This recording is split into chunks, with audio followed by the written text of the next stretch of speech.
Kepergian pengacara kondang Hotma Sitompul meninggalkan duka mendalam bagi keluarga besarnya.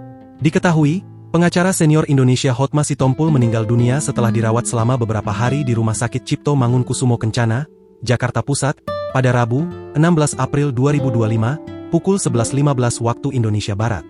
Sang putra, Ditho Sitompul kini harus merasakan kehilangan ayah tercintanya tepat saat sang istri, Agatha Carolina berulang tahun.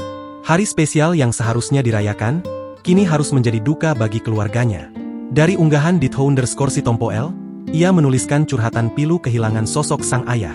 Bagaimana mungkin papa meninggal tepat di hari ulang tahun Agatha Carolina S. Rasanya seperti pesan dari surga bahwa hari ini bukan hanya tentang kelahiranmu, tetapi juga tentang pulangnya seseorang yang sangat kau cintai. Mungkin papa ingin kau tahu betapa spesialnya dirimu, bagaimana kau selalu menjadi kesayangannya. Dan aku benar-benar percaya dia tidak pergi dalam kesedihan, tetapi dalam damai.